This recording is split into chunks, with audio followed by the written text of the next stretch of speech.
We getting in this bitch. We getting re-on. Okay. I'm waiting till I get live on YouTube. It's going kind of slow.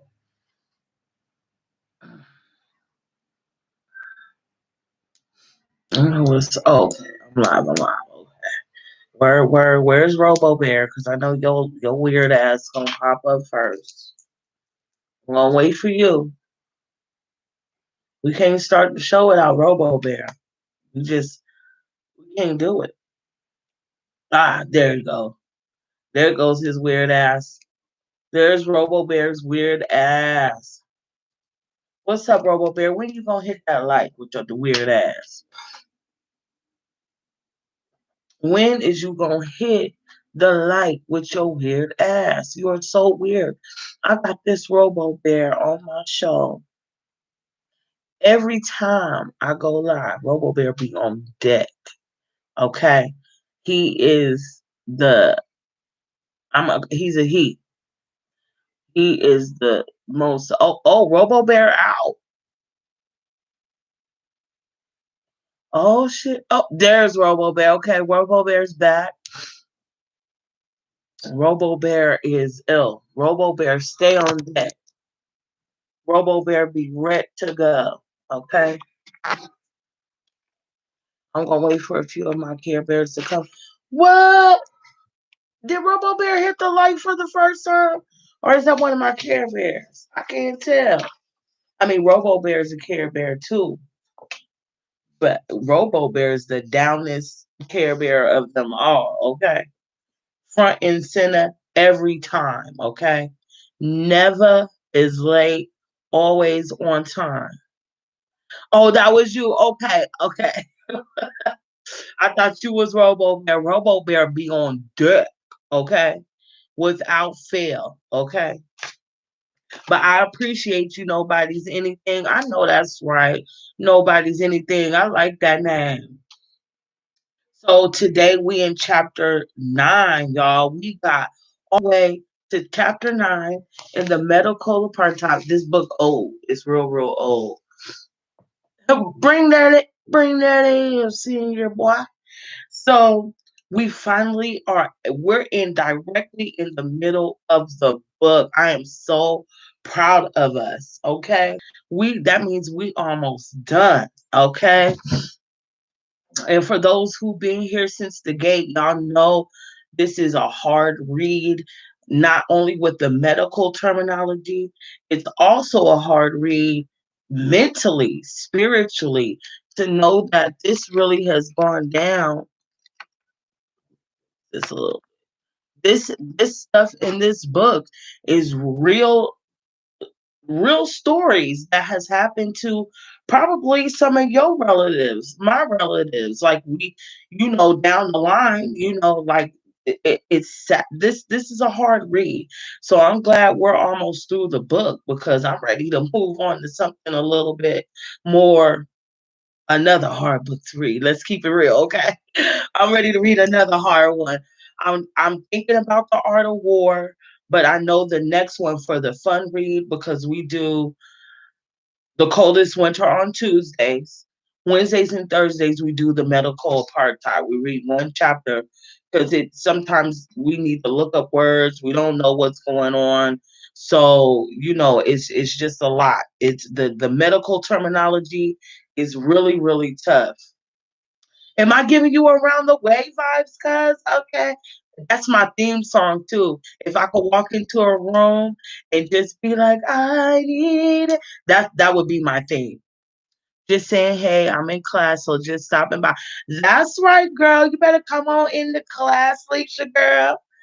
And so this chapter is called Nuclear Winter. Ooh, I don't know what the fuck that means. But radiation experiments on African Americans. If anybody knows how to do a good job of body snatching, they will really be serving their country. So that reminds me of that other chapter. You remember the chapter, I think it was chapter 6 and 7, or was it 5 and 6? I think it was 5 and 6, where the medical students used to rob the graves No, the doctors. The doctors used to rob the graves of black folks and take the bodies to the colleges, like the Medical College of Georgia, is a big one. Harvard, Howard, um, those colleges, they would use the bodies of dead African black folks, because I refer to myself as black. So they would take the bodies out the graves and perform autopsies to, just all kind of ill shit. They did ill shit. They used to pose with the bodies with cigarettes in their hands, put hats on them and shit. Just mad disrespectful to the dead. Okay. Um. All right, cuz no problem. So my cousin's over here on the gram. She need to come over to this YouTube, okay? Help me get this algorithm going because they hating on your girl. But it's cool. I'm gonna keep it pushing. So this is deep. They like to do experiments on us to this very day. They're doing experiments on us. I talk very not candidly, but very openly about my belief that the shit that's going on with the world is an experiment because it changed the narrative of what was going on. At first, this was just a global thing. Now, where the black folks is the most susceptible, and they're using a lot of the propaganda that they used back in the day, especially in regards to um, especially in regards to the propaganda. The in chapter 4, we learned together, I think it was chapter 4 and chapter 5, where we learned about how they would advertise things to trick the black folks into getting certain procedures done on them. They would think one thing was happening when it was actually an experiment, just like the most famous one that we all know about, like the Tuskegee Airmen. We just finished that chapter about the Tuskegee Airmen. I created a playlist for those who just want to catch up, and you can watch them in chronological order. But we just finished that. How they were thinking, how they advertised to them was, you recently got a checkup for bad blood, but really they were injecting them with syphilis, and then turned around. If I could go like further in the dates, where Margaret Sanger used said people, she said syphilitic people um, were one of the problems, and why she was for basically eugenics. Okay. But meanwhile, on the backside, they were really using us as experiments and using that propaganda against us. Okay. And I feel like from just history, I gather that they're doing the same thing today. Okay. That's why they're using rappers. That's why they're using music, artists, entertainment in itself to to get us to do certain things that I won't go into detail about. But that's enough about that. Let's go ahead and knock out this chapter so we can get into chapter 10 tomorrow. Okay. Word. So for those who are just popping in, we're reading The Medical Apartheid, The Dark History of Medical Experimentation on Black Americans from Colonial Times until Present. We're now in chapter 9. We getting up through, okay? And what we do here when we read this is we talk about how it affects us in modern times, how we could be proactive in our life decisions, and how it affects us today. Okay. And we just talked about a little bit just now on how it affects us today. Okay. So let's get into it. Hopefully she ain't using a whole lot of words that she don't need to use. And what I do is I take super smart shit because I understand it, and I break it down into regular real ass kitchen table talk. That's what I do. Okay. So here we go. On a dewy spring morning in 1945, Robert S. MD, a usual quiet, deliberate professor of radiology, burst into a neighboring office at the government's Oak Ridge, Tennessee nuclear facility, shouting, "Paul, you remember that nigger truck that had this accident some time ago? Wow, they're kicking in the door, mad racist already. Okay. Yes, I remember. Dr. Carl Z. Morgan, director of the Oak Ridge Health Physics Division, was nonplussed. Girl, y'all got to come over to YouTube. I need my phone. We already got a word that we got to look up. I'll see y'all in a minute. I need my phone. Do y'all know what that means? Nonplussed? Nonplussed. I ain't never heard that word before, ever. What does that mean? Do you know? If anybody knows, if you math smart like that, yo, we need a human dictionary in here. Drop it down in the comments and let me know. What the hell does that mean? Chapter 9. Chapter 9. Okay. 9. I'm gonna post that right quick. While that's working, I'm about to pull up this word. And then we're gonna figure out how to say it too. I'm not gonna sit up here and be trying to say no words I don't know how to say, you know? Then I'll extra look stupid. Oh, here we go. Nonplussed. Nonplussed. Nonplussed. Nonplussed. Two S's. Nonplussed already. Surprised and confused so much that they're unsure how to react. Okay, that makes sense.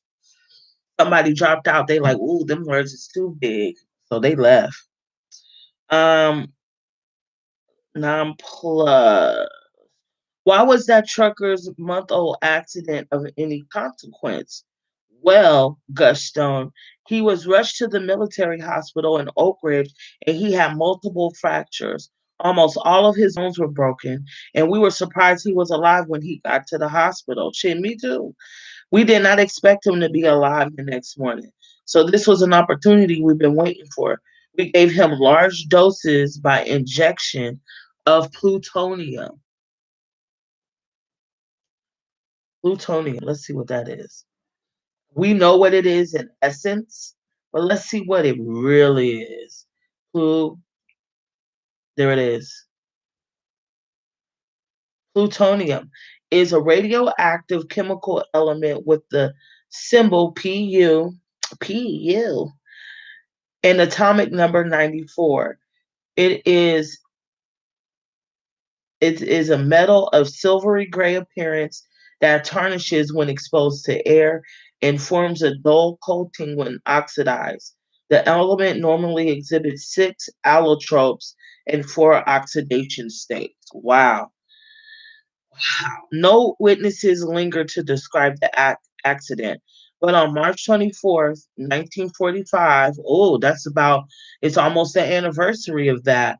Trucker Eb Cade of Greensboro, North Carolina, was one of the four passengers who suffered severe injuries and was taken to the Manhattan Engineer District Hospital in Oak Ridge. Doctors said he would not live, but medical fortune smiled on him. He rallied quickly and within days was recovering nicely. Then Cabe's luck ran out. Unknown to him, the hospital physicians assigned to his care were under contract to the U.S. Atomic Energy Commission. They were also under the supervision of Stone, the AEC, the Atomic Energy Commission Assistant Health Director, who had been searching moribund patient for a moribund patient. So basically, I know that means about to die patient to eject with plutonium. On April 10th, without his consent, and 5 days before setting his broken bones, military physician Joseph Howland injected Cade with 4.7 micrograms of plutonium, 41 times the normal lifetime exposure. The man made element plutonium is a fiendishly toxic radioactive substance, one that Cade's body would harbor forever. The half life or time it takes half a dose of plutonium to disappear. In 24,056 years, Colonel Stafford Warren, director of Manhattan's project's medical section, described plutonium as the most dangerous chemical known. They gave him, this is a quote, they gave him a whopping dose of plutonium, recalled Morgan in 1995. When speaking to an advisory committee on human radiation experiments interviewer, Wright Langham, the chemist who devised the human experiment, justified the toxic injection by explaining to Manhattan Project physicians that the subject was an elderly man whose age and general health was such that there is little or no possibility that the injection can have any effect on the normal course of his life. Wow, that's fucking ill. But Kate was only 53 and held down a grueling job hauling long trucks. Except for a cataract, he enjoyed excellent health. Before they set Kate's broken bones or broken legs, AEC doctors completed higher priority tasks. They extracted bone chips and pulled 15 of his teeth to measure Kate's newly elevated plutonium levels. Only then, 5 days later, did they set his broken bones. So here is this man off of a car accident who they thought was going to die. They pull his teeth, they inject him with plutonium, okay? And then before they even set his broken legs, they pull 15 teeth out of his mouth to diagnose his plutonium levels. If that ain't some bullshit, then I don't know what bullshit is. And I done seen a whole lot of bullshit in my life. 6 months later, Cade was still in the hospital, and in September 1945 letter, Captain David Goldring, MD, of Oak Ridge informed Langham that more bone specimens and extracted teeth will be shipped to you very soon for analysis. But before he could lose more teeth or bones, so he's losing teeth, and I'm thinking this is due to the chemical reaction of the plutonium that was without his consent injected into him. Cade slipped away. One morning, the nurse opened his door and he was gone. Morgan recalled they were surprised that a black man who had been expected to die got up and walked out of the hospital and disappeared. They were also disappointed that doctors had hoped to autopsy Cade's body because the purpose of this injection had not been to treat Cade, but to experimentally calibrate the plutonium's physiological devastation. That's ill. You know what? I think Dark Black Balloon, the YouTuber, was onto something. Lately, he's been covering Bernie Mac and he believes he's been sacrificed. Well, bruh man from the Fifth Flow off of Martin on an interview on Comedy Hype said that he went in for knee surgery and ended up with some heart shit going on. And through folklore, verbally amongst blacks, we hear that all the time. And no matter where any of y'all is from, what do we hear? Don't go to whoop de whoop. We're talking about hospitals. Don't go to blah blah blah because you might end up fucked up. Don't go to whoopty scoop because you're gonna come back dead. I heard it? I know you heard it, right? So, and Cage was like, "Who, nigga? I'm the fuck up out of here. You got me fucked up, right?" Um. Okay, so they were calibrating the plutonium's physiological devastation, but he was out. Mayhem had hoped to pinpoint the dosage at which a radioactive element such as plutonium causes illnesses such as leukemia. To do this, doctors injected or otherwise introduced a specific amount of known radioactive substance into the body. Then they periodically measured the amount of radioactivity that lingered in the subject's blood, tissues, bone, urine, and feces. The AEC also sought to follow up changes in the subject's health status to determine the exact effects of different radioactive elements. Okay, wow.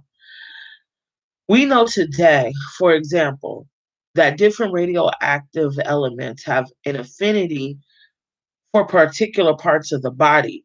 Radon gases raises the risk of lung cancer, excuse me, while radium lodges in the bones, where it triggers cancer.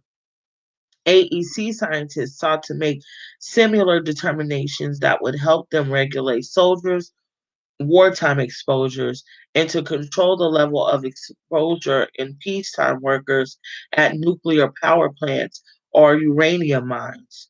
But it was difficult to follow subjects, and the scientists' own doctors also sabotaged many experiments. For example, scientists in Stone's laboratory mistakenly mixed Cade's initial pre exposure bone samples with samples taken after his injection, rendering future determinations impossible. Kate returned home to Greensboro, where he died 8 years later of heart disease unrelated to his injection. I doubt that. Being exposed to something like that and that having no effect, that's a whole fucking lie. Between April 1944, scant months before the bombing of Hiroshima, and July 1947, the scientists of the Manhattan Project followed the construction of the atomic bomb with a chilling second act: medical experimentation on hundreds of unsuspecting Americans. Pioneers of nuclear science such as J. Roberts Oppenheimer, Louis Heppelman, and Stafford Warren.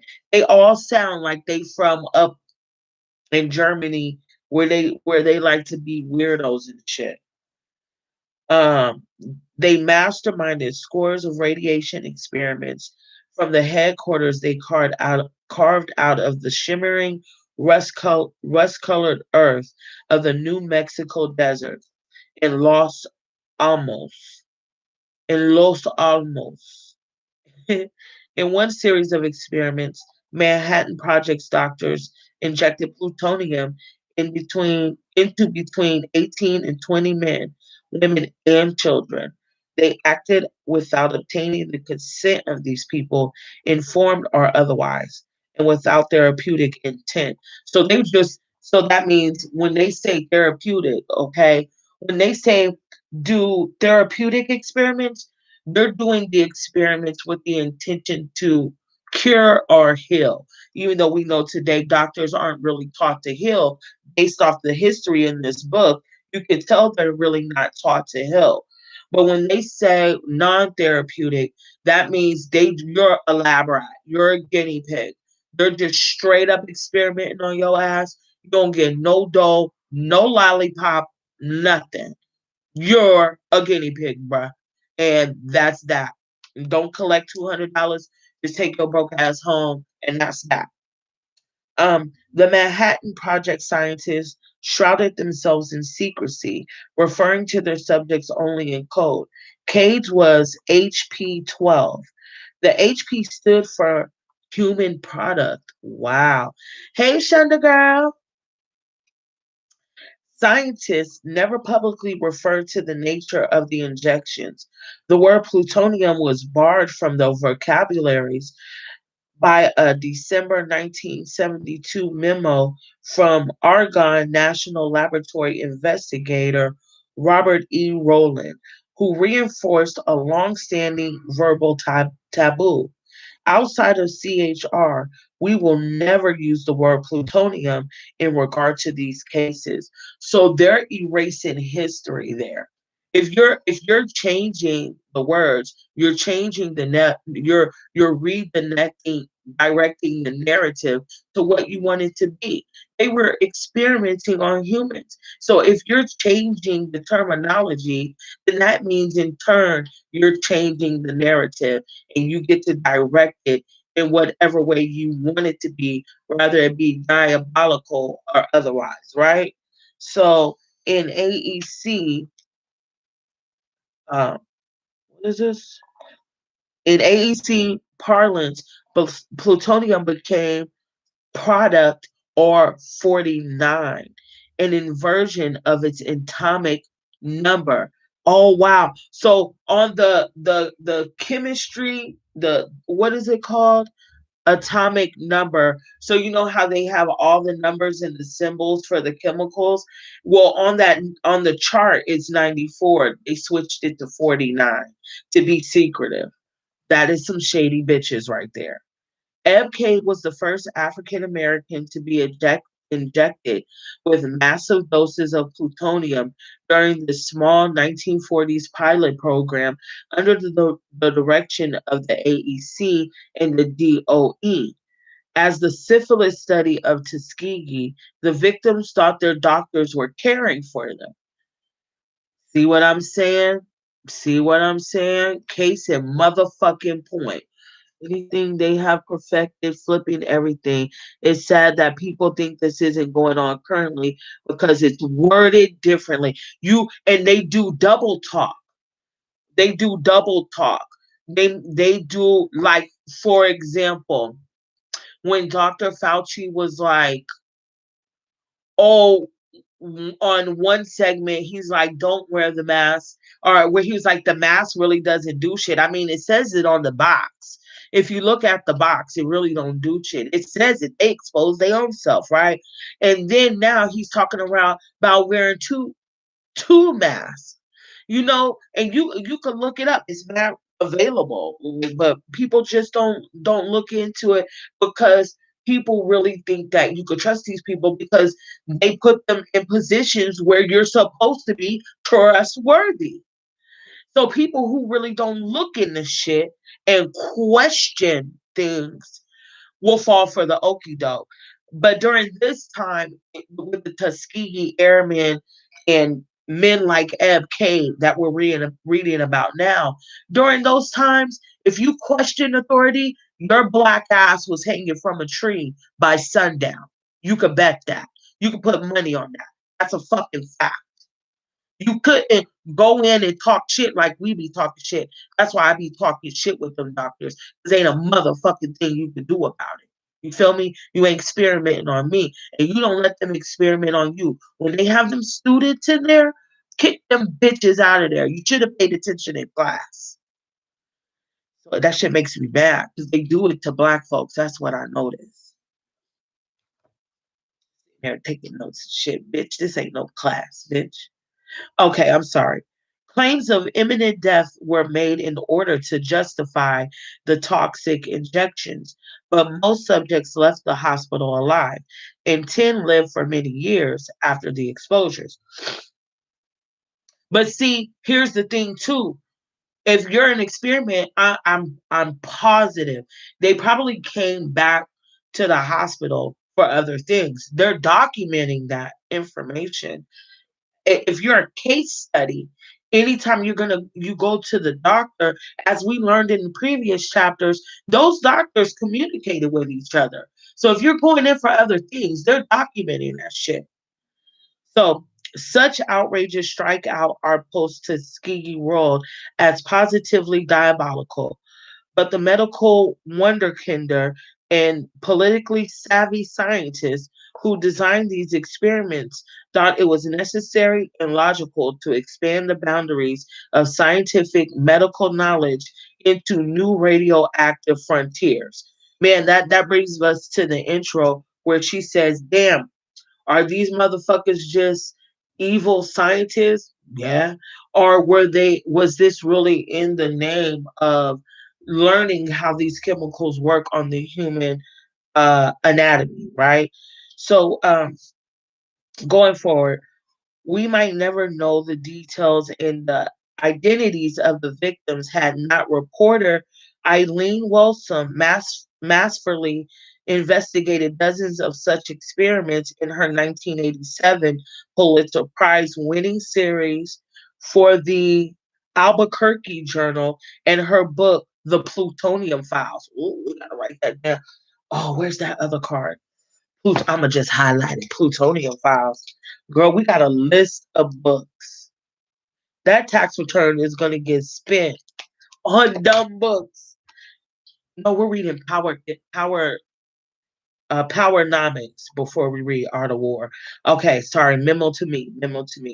Through 7 years of unreturned phone calls, governmental rebuffs, and derailed freedom of information requests, she doggedly pursued victims' identities. Oh, so you had Eileen fucked up. She's like, I don't give a fuck about none of that. You gonna let me know what's up. In one such program, soldiers were shipped to the desert for deliberate exposure to the oh my god, okay, I thought of a story. To the det- detonation of nuclear bombs. I'm sorry. I'm sorry. I'm just going to tell you guys this quick story. There was this guy. He was a black model out of Cal. He was from somewhere. He ended up going to California. He ended up coming up missing in the desert in New Mexico. His auntie was just like, I don't give a fuck. I'm gonna find my nephew. Why did they find him and all his organs was gone? Eyeballs, or all the organs was gone, just an empty ass shell right in fucking New Mexico. I heard a lot of ill shit goes down in the desert. I just know that on the strength of growing up in California, ill shit happens in the fucking desert. In another unsuspecting in another unsuspecting patients in private public hospitals, from Strong Memorial Hospital in Rochester, New York, to Vanderbilt University Hospital's prenatal clinic in Nashville, were injected with plutonium infused with fluorine, fluorine, or otherwise used as subjects in various experiments to calibrate the physical damage associated with various dosages of radioactive matter.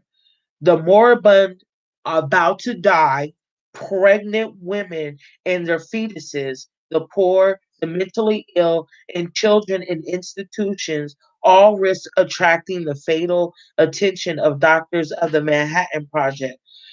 Products of this research, including exposure data, death rates, and cancer incidence statistics, and even radioactivity on body parts, were forwarded to Los Alamos. So, just like I said, so the these people is basically about to die, and they're documenting this shit and forwarding it to Los Alamos from all these various places. So the percentage of African American subjects in 1945 hovered around, is that a 10%?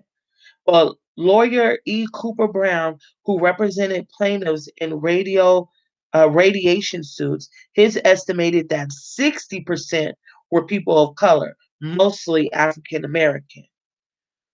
One such subject, Elmer Allen, was on the top of the world when his path intersected with that of government doctors wielding syringes of plutonium. And that just don't even sound right.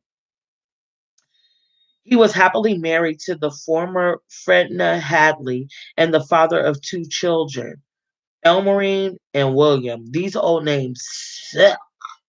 Allen had escaped the gravity of their pre-integration South for a California life that he loved. West Coast, leaping from trains into the mild evening air, Allen sauntered home to nearby Richmond as mist rolling between the perfect cobalt skies and the waters of San Francisco Bay provided a postcard background. Okay, cobalt blue. She should have said cobalt blue skies and the waters of San Francisco Bay provided a postcard background. Man, I miss California, dude. The hollows crowning the lights of the bay imparted a dreamlike atmosphere within which every ambition must have seemed in reach. For a black man who had grown up bound by the rigidly circumscribed racial mores of the segregated South, where hostility tainted the very air and violent constraint was never far off, the Bay Area offered intoxicating freedom, its colorful streets buzzing with genial people of every hue and nationality. Allen's job as a Pullman porter paid $400 a month, rich wages for that time, so he could afford to indulge his wife and spoil his children while dreaming of the educations and opportunities they would soon enjoy. Yeah, California is fucking gorgeous, man. I could show y'all some shit. Everything changed in an instant on September 3rd, 1946. Dang. When Allen fell from a train in Chicago, he fractured his left leg, a very common occupational injury for a Pullman porter. That makes sense.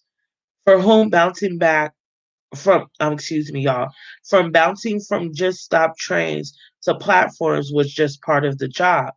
But the Pullman company refused to accept responsibility for the accident, and Allen hobbled from the hospital to his home for a recuperation that was to never be. The Pullman company terminated him without compensation of any kind, leaving him unemployed and unemployable. With a dwindling bank account and a painfully swollen, ulcerated leg that wouldn't heal, a private physician diagnosed chronic inflammation and hemorrhage in his knee, but could make no recommendations for a cure. Suddenly, the sunny foothills and swirling mist of the bay composed a mocking backdrop to Alan's growing anxieties. That's fucked up. So you are, you balling in the mix. Then you get fucked up at work. Your job don't want to help you, nothing at all. Plus you black. So they X-ray gonna kill you. And here it is, you in sunny ass, bright ass, awesome ass, laid back ass California. And that shit is just mocking you. You like, where's the sun? Where's the clouds? I need it to rain. Okay, anyway. With a painfully halting gait, he dragged himself up and down the steep streets of San Francisco. Yo, is anybody from the West Coast in here? Do y'all know about them streets in the Bay? Them big old dips. You could drive up a street literally that's just like this. Y'all ever watch Full House? That shit is real. That's exactly what the fuck it looks like. I could tell y'all a funny story, but I'm not gonna keep stopping. Searching for a doctor who would straighten his leg and deaden the raging pain.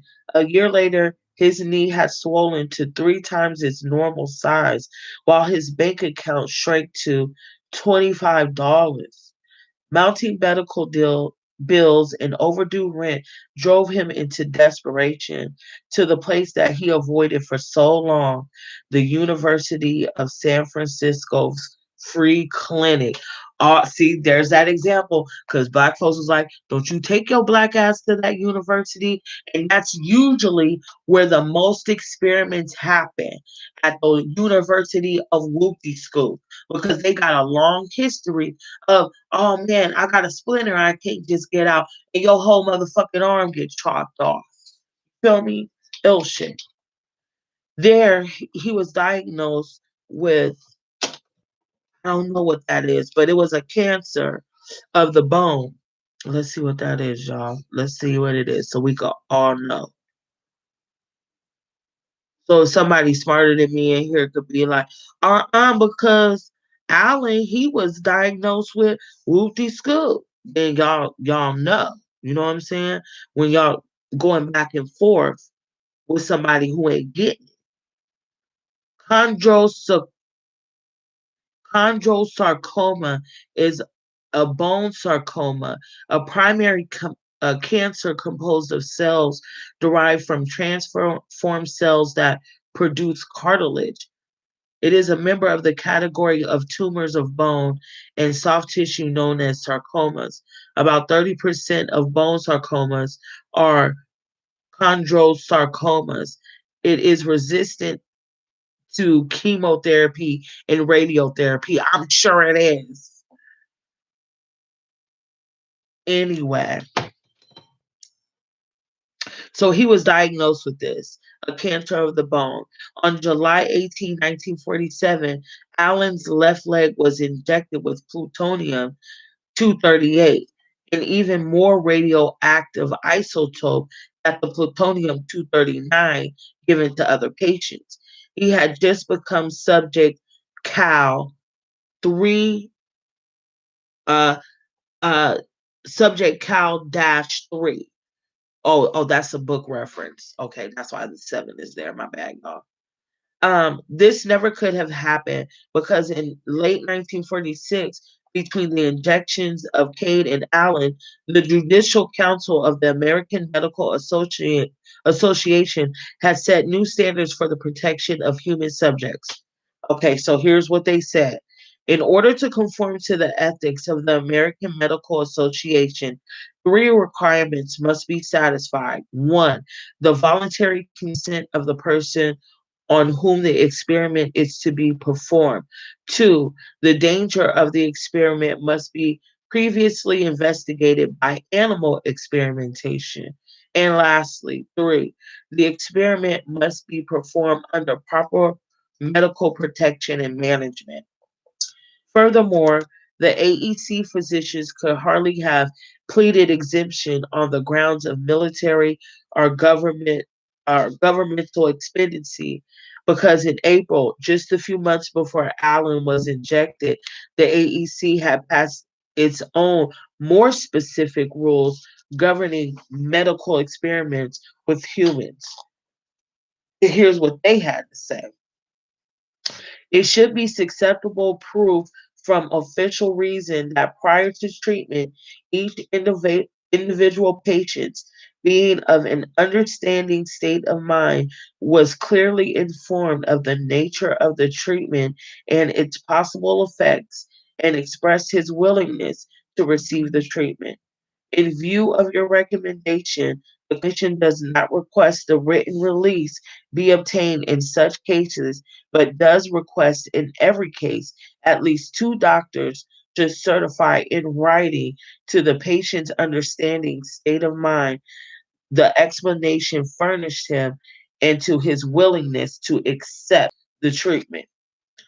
These dense, wordy AEC regulations also require and quote exception that it may have therapeutic effect end quote. But after February 1995, UCSF, the University of San Francisco, reviewed a case file. The hospital admitted that Allen's physicians, oh shit, here come the bullshit, expected no therapeutic effect. So the experiment violated that rule as well. Allen's medical record indicates that he was told something of the procedure he was about to um, he was told something of the procedure he was about to undergo, and two doctors signed a medical chart note to that effect. But the statement did not conform to the AEC's own standard because the physicians neither explained the true purpose of the injection nor sought Allen's permission. Allen's family says that the injection was described as a form of therapy, a last ditch measure to save the leg. So they fucking lied. Allen's daughter, Elmarine Whitfield Bell, adds, my father was not an educated man. Even had they told my father what he was injected with, plutonium, that would be like telling him he was injected with ice cream. He would have not known the difference. That's a damn shame. And no wonder my dad made me read so much. 3 days later, Alan's leg was amputated. So he comes in, his leg is swollen 3 times the size, and then they inject the swole motherfucker with plutonium. Of course, his leg got turned off. It probably turned into some ill shit. Today, Bell feels certain that her father's bone cancer was a deliberate misdiagnosis made so that researchers could amputate and study his leg. I don't think there was any record, any place, of anyone living more than 8 years with the sort of bone cancer he is supposed to have had.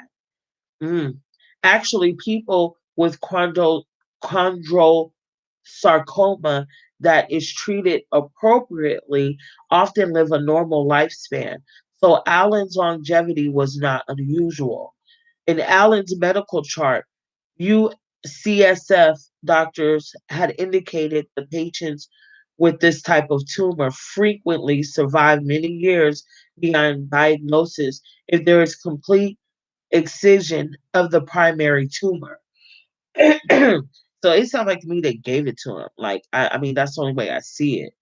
This provided a compelling therapeutic reason to excise the area around the tumor and perhaps to amputate Allen's leg.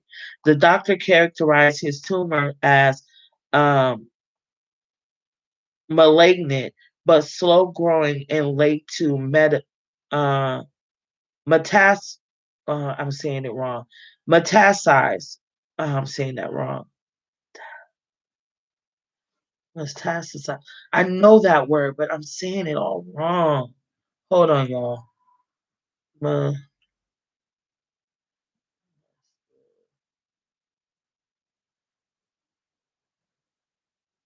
I need to know how to say it. Metastasize. Metastasize. Um, Prognosis therefore moderately good. They were they were right. Allen lived until age 84, 4 years after his diagnosis of bone cancer. But who could not understand his daughter's distrust, which was shared by her close knit community after the revelation of her father's exploitation? The first thing people did when they learned of this was express sympathy. The next question they always asked was everyone in the experiment black? On everything, they were not. By most accounts, 18 Americans were injected with plutonium. But according to July 1947 statement by Robert Stone, by race, there were 15 white and 5 blacks injected. Thus, in the plutonium experiment, blacks constituted 25% of the subjects at a time when they were approximately 10% of the population. This means their rate of involvement was 2.5 times greater than it should have been, given the proportion of the population they constituted. However, there is no indication that blacks were specifically sought out for plutonium experiments as they were in some other experiments. That's a whole lie because he busted in the door talking about, you remember that nigger accident? Like, how is it? So that contradicted itself altogether.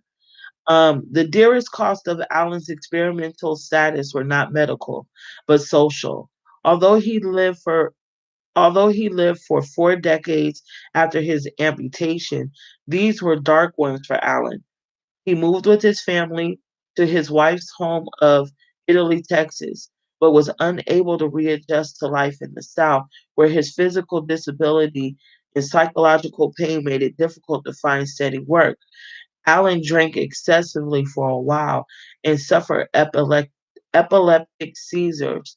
Worse, Worse, he was unable to shake off the conviction he had been abused by the San Francisco doctors and robbed unnecessarily of his leg. Oh, that's so sad.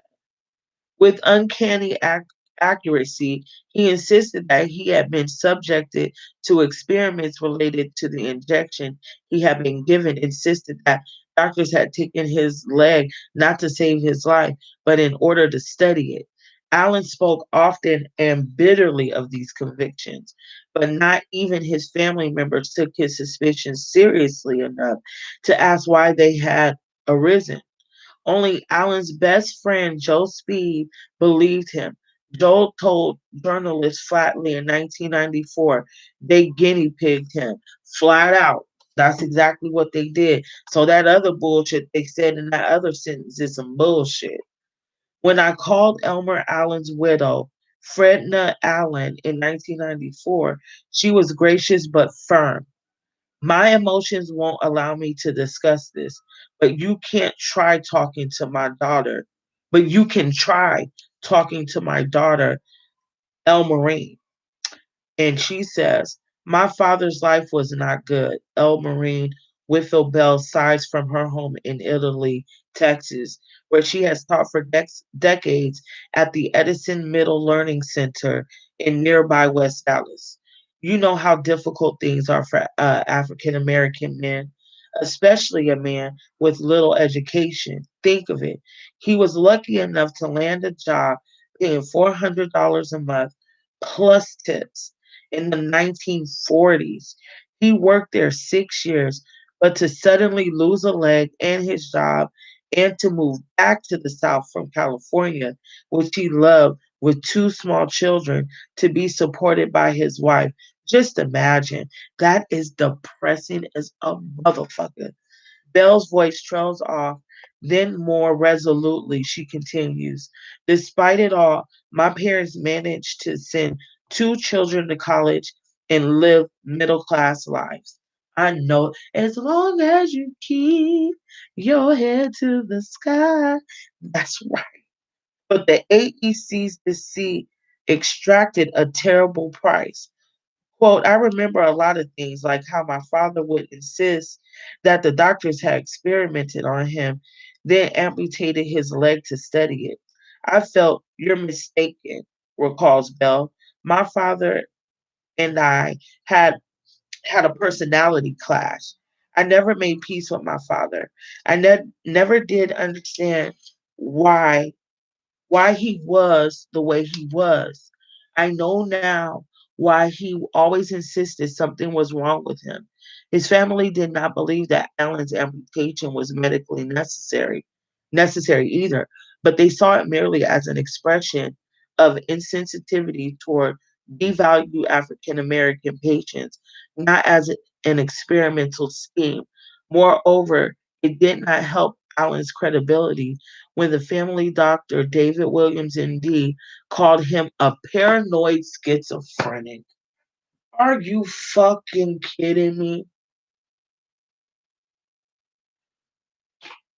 Oh my God, my heart just broke for him just right now. I feel hella. I'm sorry. Let me get my shit together. My heart just broke for him. My heart literally just broke for him. You gonna call him a fucking schizophrenic, you dirty bitches. Let me get my breath. You dirty bitches is gonna call him a paranoid schizophrenic. That is so fucking sad. Okay. I am not gonna cry.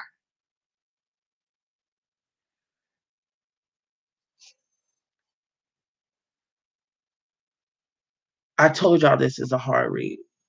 I feel like I wanna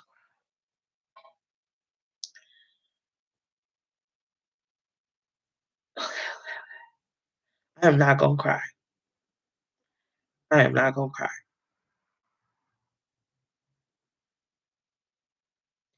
Okay.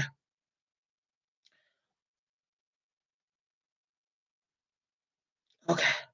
I'm not gonna okay. Okay. I'm sorry.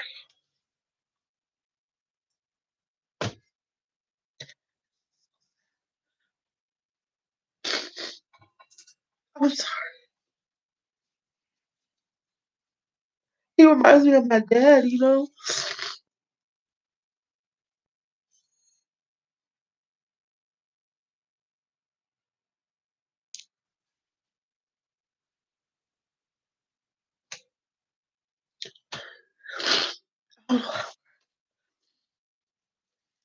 I'm sorry. That just broke my heart for him. He finally got to get away and all of that. Okay. Now get it together.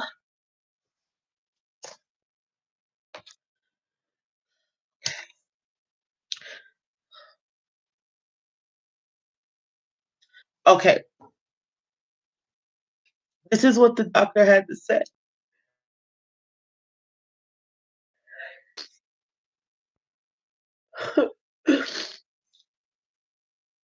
Okay. That's fucked up.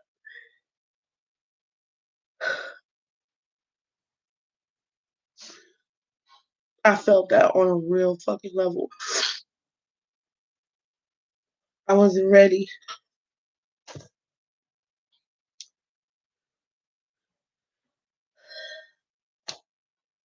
Okay, I'm so sorry. What I saw was a fellow who had a loss of limb